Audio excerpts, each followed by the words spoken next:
Yang terhormat Bapak Presiden Republik Indonesia, Bapak Joko Widodo, beserta jajaran Menteri Kabinet yang hadir pada sore hari ini. Ya. Mohon maaf Pak, tadi foto saya ada.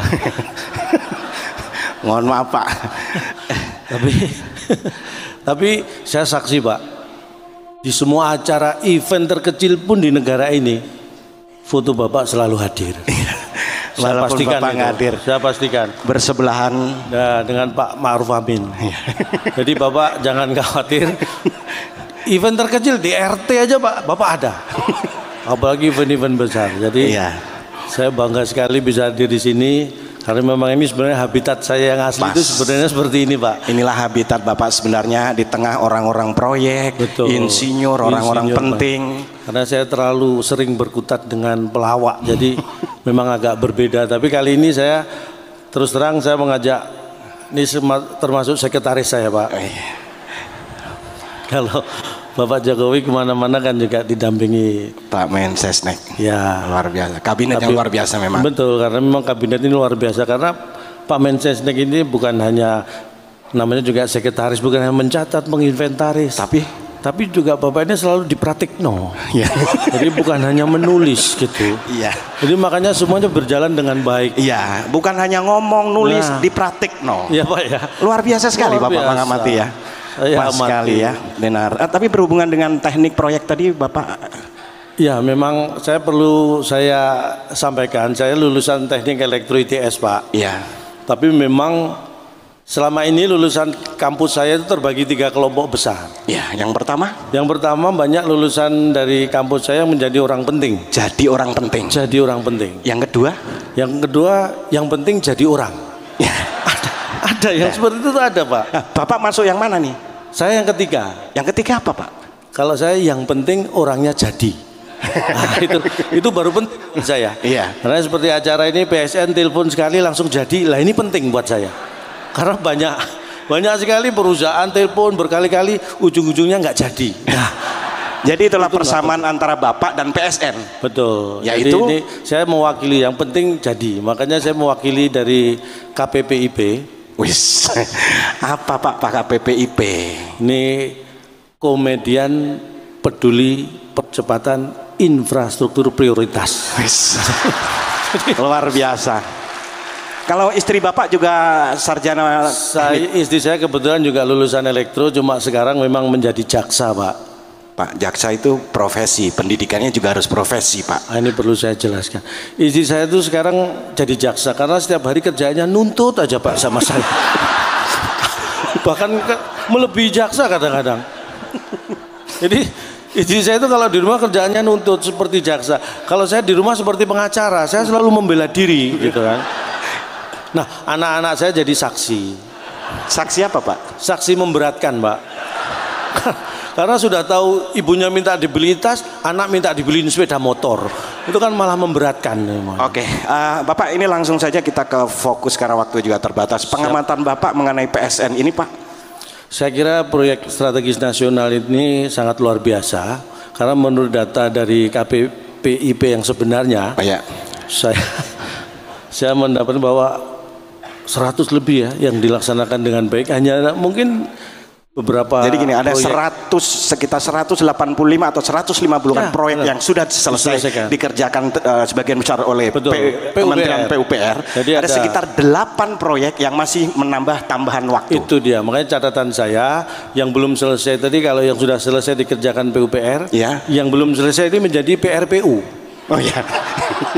Ya, karena ini belum selesai, ini jadi PR buat PU. Iya. Jadi PR-nya PU memang, tapi menurut saya memang PRPU harus punya PR. Kenapa? Karena kalau nggak punya PR cuma PU, ya kan Pak ya.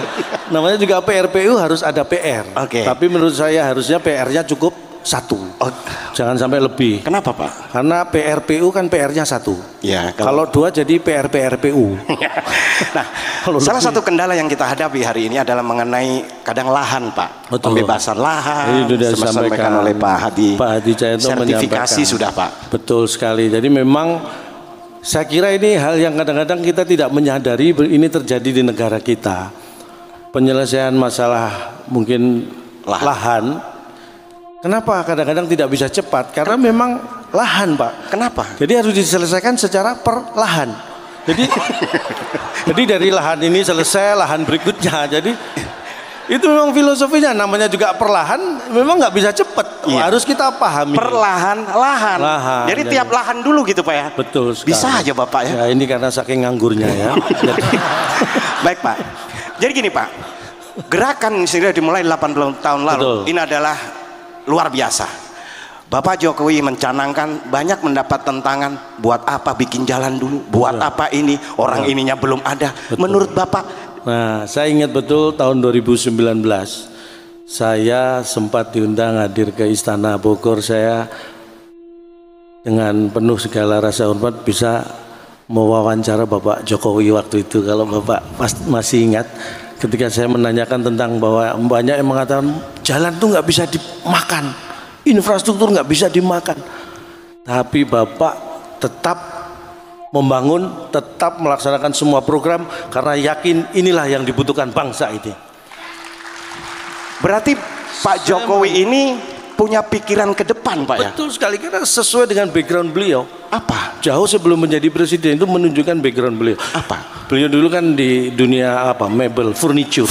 Nah, itulah yang membuat Bapak ini visinya, pemikirannya tuh furnituristik.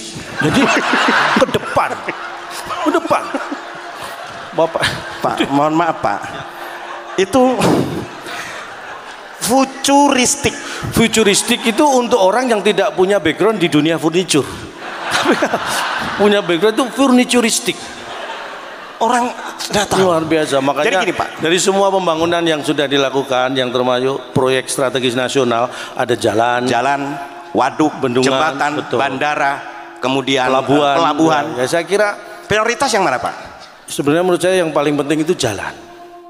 Enggak dong, maksud saya pelabuhan juga penting untuk ekonomi ya, Pak. Penting, pelabuhan, bandara untuk transportasi penting. Waduk, bendungan penting. Kenapa jalan? Tapi yang paling penting jalan. Kenapa? Karena semua proyek tadi itu kan memang harus jalan yang penting. Jangan sampai nggak jalan, itu jadi mangkrak. Jadi proyek apapun itu yang penting jalan. Harus jalan. Paham iya sih Pak. Nah, paham saya. Wah, berarti hanya saya yang nggak paham ini ya. Semua paham.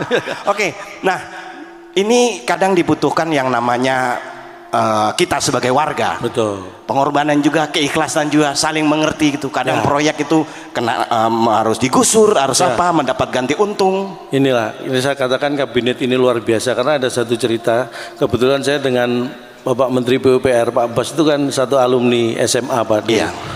Dan ada cerita bahwa Pak Abbas itu juga salah satu rumah beliau. Iya. Itu juga terkena untuk proyek. Nah, saya kira itu suatu contoh yang luar biasa. Beliau memberikan itu, membantu prosesnya. Jadi Humbas itu di Hombes Pak, Hombes. Hombes itu kan rumah orang kan. Iya. Rumahnya Pak Abbas jadi Humbas. Jadi rumahnya Pak Humbas. Ini untung Pak Abbas nggak ada nih Pak. Pak Abbas sedang di proyek menyelesaikan PSN yang belum selesai tadi. Tenang aja. Makanya semester pertama 2024 kita harapkan semua selesai. Salah satu kenapa kita harus mempercepat yang namanya PSPN atau PSN ini. Kita akan menyongsong Indonesia Emas 2024. Betul, itu yang terpenting. Dan sebenarnya Indonesia dikaruniai namanya bonus demografi. Itu yang ingin saya sampaikan. Ini penting sekali. 2045 kita akan menuju Indonesia Emas, 100 tahun usia Indonesia. Kita akan menjadi kekuatan ekonomi terbesar keempat dunia. Banyak yang harus kita lakukan. Ya. Jadi salah satunya kita punya bonus demografis, di mana itu usia produktif itu sekitar 70% Pak. Jadi usia produktif itu antara 15 sampai 64 tahun. Kalau yang enggak produktif? Kalau di bawah 15 dan di atas 64 tahun itu non produktif, itu 30%. Bedanya gimana begitu? Secara sederhana sebenarnya bedanya gini, membedakan usia produktif dan non produktif. Ya. Kalau usia produktif itu kan masih menghasilkan. Iya. Jadi biasanya rutin ngecek saldo Pak. Ya. Kalau nggak produktif, biasanya ngecek tensi, ngecek darah itu. Itu rutin. Jadi kalau itu aja lebih sering mana, ngecek saldo atau ngecek potensi. Nah itu kelihatan mana yang produktif dan tidak produktif. Dan salah satu bonus lagi dari Indonesia adalah sebuah negara besar. Betul. Dengan beragam suku, bangsa, ribuan pulau. Ini menjadi potensi yang sangat luar biasa. Banyak orang melihat ini kendala, ini masalah. Tapi kalau kita berpikir positif sebagai negara yang luar biasa, itu semua adalah sebenarnya bonus. Itulah kekayaan, sumber kekayaan kita. Suku di Indonesia itu 1.300 lebih Pak ya? Ribuan lah. Suku bangsa itu, bahasa 700 lebih. Kenapa? Pulaunya aja 17.000 lebih. Tapi kita kaya dengan suku-suku bangsa karena apa? Karena memang kita punya ciri khas yang luar biasa. Di Indonesia itu kenapa suku bangsanya banyak? Karena misalnya nih suku Jawa misalnya menikah dengan suku Sunda, akan ada suku baru. Suku apa? Makanya bertambah syukuran. Jadi mohon maaf Pak, suku Batak kawin sama suku Sunda, jadi ada syukuran pasti. Nah itu suku baru, setiap ada acara pernikahan itu syukuran. Makanya kita itu adalah sumber kekayaan yang harus kita pahami. Dan karena ini memang acara dari proyek. Tapi ada satu Pak yang Bapak mau katanya sampaikan, ada yang salah baca data mengenai jalan. Ini ya memang hati-hati membaca data ya, karena kita tidak bisa percaya begitu saja. Hanya ada orang yang salah membaca data atau mungkin memang disalah-salahkan ya supaya datanya. Tapi kalau saya bicara data, saya yakin saya besar karena saya tidak berdasarkan hanya database Pak. Hanya database itu sangat terbatas. Apa? Ya paling harapan kita, Lorena ya kan, Keramat Jati, doa ibu. Itu apa Pak? Itu database. Jadi sempit sekali. Kalau data itu harus. Kalau data truk ada nggak Pak? jadi data itu harus kita gunakan untuk mendukung ya apapun keputusan yang kita ambil itu perlu data. Insya Allah jalan yang dibangun itu akan menjadi jalan yang lurus, jalan yang diridhoi oleh Allah Subhanahu wa Ta'ala. Amin.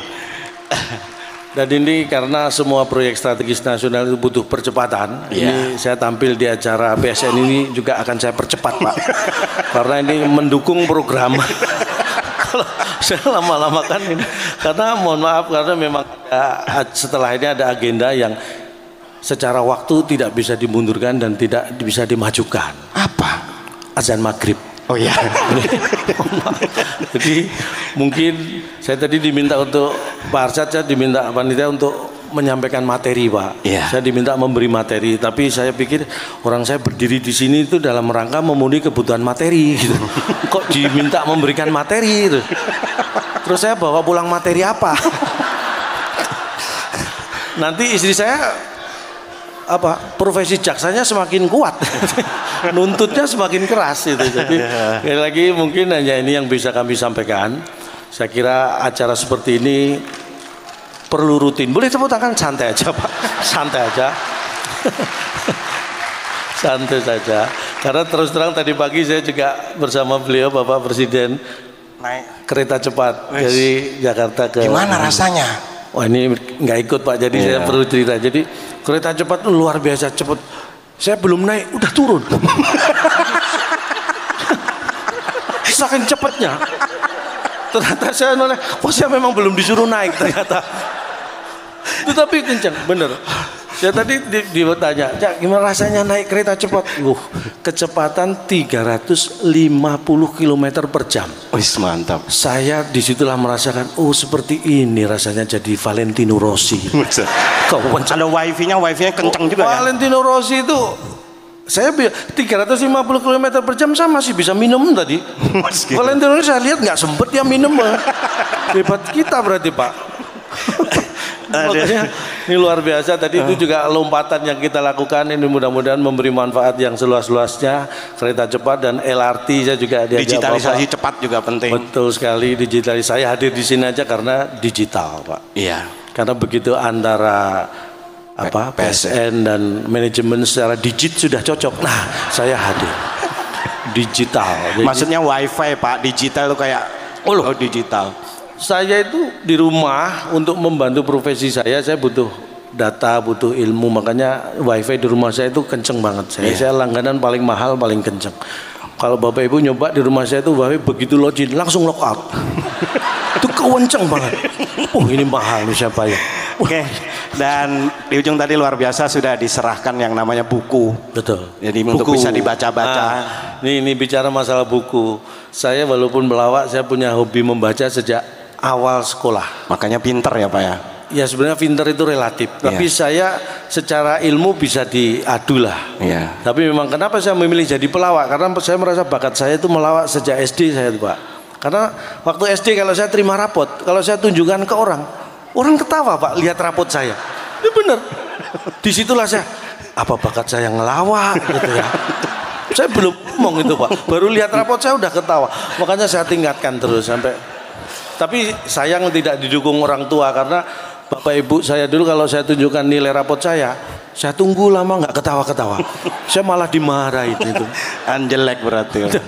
Nanti harus pentingnya membaca dan membaca itu penting sekali. Makanya saya dulu hobi banget beli buku. Karena prinsipnya dengan punya banyak buku itu yang ada dua yang saya ambil ya. Yang pertama kita akan memperkaya diri dengan ilmu. Kemudian dengan punya banyak buku kita akan memperkaya diri secara fisik. Kita bisa menjadi tuan tanah Pak. Kayak BPN banyak. Makanya sertifikat bisa banyak saya karena dengan punya banyak buku saya jadi punya banyak halaman. Jadi halaman saya banyak. Nanti diurus sertifikatnya. Satu buku aja halamannya bisa 50 lebih Pak. Nah, kalau saya punya 100 buku apa enggak 5.000 halaman saya punya itu ya. Bisa kan? Diurus sertifikatnya Pak Hadi. Pak Hadi mohon dibantu. Halamannya luas. Tapi hidup itu memang kadang-kadang memang suka baca ya. Saya itu suka baca, penting sekali. Membaca itu penting. Bahkan untuk hal yang kayak contohnya saya dulu SD, SMP, teman-teman saya bolos Pak. Saya baca. Baca apa? Saya baca situasi. Kalau aman saya ikut bolos. Udah Pak, ini keburu maghrib. Pernah Pak. Karena saya pernah sekali lalai membaca waktu itu. Janjian sekolah bolos Pak. Kalau bolos kan lompat pagar. Itu janjian nanti jam 7 kita lompat pagar bolos. Siap saya bilang gitu kan. Saya lupa membaca. Begitu jam 7 saya lompat pagar. Saya bukannya bolos, saya malah masuk. Ternyata tadi saya sudah di luar. Saya nggak baca situasi. Udah di luar saya lompat, malah masuk. Akhirnya saya bukan bolos malah jadi murid teladan. Itulah pentingnya membaca. Makanya sekali lagi jangan sembarangan untuk membaca. Baik, Pak. Mungkin sampai di sini yang bisa kami berikan. Kalau ada yang salah mohon dianggap benar. Karena memang tak ada gading yang tak retak. Jadi kami juga mohon maaf atas keretakan keluarga Gading dengan Gisel ya. Malah gosip, mohon maaf. Jadi kalau ada sumur di ladang boleh kita menumpang mandi. Kalau ada umur panjang mudah-mudahan kita bertemu dengan Pak Jokowi lagi. Amin. Terima kasih Pak Jokowi. Sukses untuk selamanya. Wassalamualaikum warahmatullahi wabarakatuh.